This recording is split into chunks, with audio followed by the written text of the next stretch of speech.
السلام عليكم ورحمة الله تعالى وبركاته. أعوذ بالله من الشيطان الرجيم. بسم الله الرحمن الرحيم. الحمد لله رب العالمين والعاقبة للمتقين والصلاة والسلام على أشرف المخلوقين وعلى آله وصحبه أجمعين أما بعد.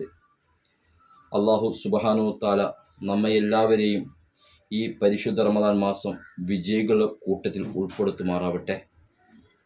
നരകമോചിതരിൽ ഒഴിവാക്കപ്പെടുന്ന മുത്തഖീങ്ങളുടെ കൂട്ടത്തിലും അള്ളാഹു നമ്മെയും നമ്മോട് ബന്ധപ്പെട്ട മാതാപിതാക്കൾ, ഉസ്താദുമാർ എല്ലാവരെയും അള്ളാഹു രക്ഷപ്പെടുത്തുമാറാവട്ടെ.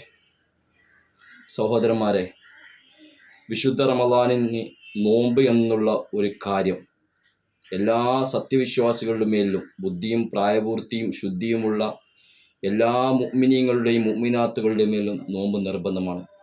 പക്ഷേ നോമ്പിൽ നാം ശ്രദ്ധിക്കേണ്ടത് രണ്ട് കാര്യങ്ങൾ മാത്രമാണ്. ഒന്ന്, നോമ്പിൻ്റെ ഘടകമായ ഒന്നാമത്തെ ഘടകമാണ് നിയ്യത്ത് എന്നുള്ളത്.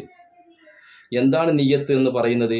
ഇന്നമൽ അഅ്മാൽ ബിന്നിയ്യാത്ത്, നിശ്ചയം നമ്മുടെ അമലുകളെ സ്വീകരിക്കപ്പെടുന്നത് നിയ്യത്തുകളെ കൊണ്ടാകുന്നു. ഇവിടെ നാം ശ്രദ്ധിക്കേണ്ടത് നിയ്യത്തിൽ തന്നെ ഒരുപാട് കാര്യങ്ങൾ നാം ശ്രദ്ധിക്കേണ്ടതുണ്ട്. നിയ്യത്ത് എന്ന് പറഞ്ഞാൽ നമ്മുടെ നാവ് കൊണ്ട് പറയുകയും മനസ്സിൽ കരുതുകയുമാണ് നിയ്യത്തിൻ്റെ മുഖ്യ ഘടകം.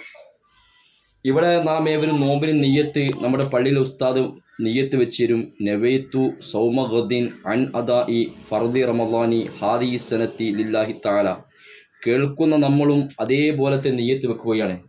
നമ്മൾ ആരെങ്കിലും അത് മനസ്സിൽ ഉറപ്പിച്ചിട്ടുണ്ടോ? ഒന്നത്. രണ്ടാമത്തെ, നമ്മുടെ വീടുകളിൽ നിന്നൊക്കെ നമ്മുടെ മക്കളെ നമ്മൾ അത്താഴത്തിൽ വിളിക്കാറുണ്ട്. അത് ചില കുട്ടികൾ എഴുന്നേൽക്കും, ചിലർ എഴുന്നേൽക്കുകയില്ല. ആ സമയത്ത് നമ്മുടെ വീട്ടിലുള്ള ആളുകൾ പറയും, മോനെ നിയ്യത്ത് വെച്ചിട്ട് ഉറങ്ങണം, മറ്റു നോമ്പ് ശരിയാവുകയില്ല. നമ്മുടെ മക്കൾ നിയ്യത്ത് വെച്ചിട്ടുണ്ടോ ഇല്ലേ എന്ന് നമുക്കൊരിക്കലും പറയാൻ പറ്റുകയില്ല. കാരണം അവരാ ഉറക്കത്തിൽ ഞാൻ നിയ്യത്ത് വെച്ചോളാം എന്ന് പറയും. നിയ്യത്തിൽ ശ്രദ്ധിക്കേണ്ട ഒരു കാര്യമാണ് നവൈത്തു എന്ന ലഫ്സ് നമ്മൾ ഉച്ചരിക്കുന്നു, നവൈത്തു. പിന്നീട് സൗമ ഗദ്ദീൻ എന്നാണ് പറയേണ്ടത്. ഇവിടെ സൗമ ഗദ്ദീൻ എന്നതിന് ചില ആളുകൾ പറയുന്ന വാക്കാണ് സൗമാദ്ദീൻ എന്ന് പറയും. അവിടെ ശരിയാവുകയില്ല. അതുപോലെ തന്നെ അൻ അദാഇ, ഐനി ശേഷം നൂന് സുക്കൂന്, അൻ അദാഇ.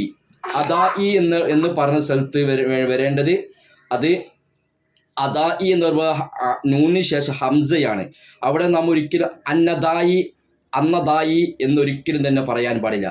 അൻ അദാഇ ഫർദി റമദാനി എന്നാണ് പറയുന്നത്. ഫർദി റമദാനി എന്നാണ് പറയേണ്ടത്. ഒരിക്കലും ഫർദി റമദാന. അത് അറബി ഗ്രാമർ പ്രകാരമാണ്. ഫർദിനെ റമദാൻ എന്നതിലേക്ക് ഇലാഫത്ത് ചെയ്തുകൊണ്ട് റമദാൻ അവിടെ ഗൈറു മുൻസരിഫായി പ്രയോഗിക്കുന്നതല്ല. അല്ലാത്ത പക്ഷേ റമദാൻ എന്നുള്ളത് ഗൈറു മുൻസരിഫാണ്. അവിടെ അലിഫു നൂനും സായിദിയാണ്. പിന്നെ റമദാൻ എന്നത് അലമുമാണ്.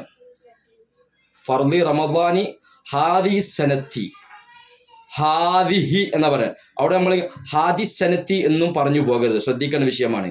ഹാദി സനത്തി എന്ന് പറയുന്നത് ഹാദിഹി സനത്തി ലില്ലാഹി തആല എന്നാണ്. ലില്ലാഹി തആല എന്നാണ് നാം പറയേണ്ടത്. അല്ലാത്തൊന്നും നമ്മൾ ഉച്ചരിക്കാൻ പാടുള്ളതല്ല. അത് ശ്രദ്ധിക്കേണ്ട ഒരു വിഷയമാണ്. അല്ലാഹു സുബ്ഹാനഹു തആല ഈ പരിശുദ്ധ റമദാൻ മാസം സ്വീകരിക്കുന്ന ഈ ഭാഗത്ത് നമ്മൾ എല്ലാവരും ഉൾപ്പെടുത്തുമാറാവട്ടെ. കഴിഞ്ഞ റമദാനിൽ നമ്മളോട് കൂടെ ഉണ്ടായ ഒരുപാട് പേരുണ്ട്. അള്ളാഹ് അവരൊക്കെ ബർസഖിയ ലോകത്താണ് റബ്ബെ. അവരുടെ ബർസഖിയ ജീവിതത്തിനെ സന്തോഷത്തിലാക്കണം അല്ലാഹ്. ആമീൻ ബിറഹ്മതിക യാ അർഹമർ റഹീമീൻ. അസ്സലാമു അലൈക്കും വറഹ്മത്തുള്ളാഹി തആല വബറകാതുഹു.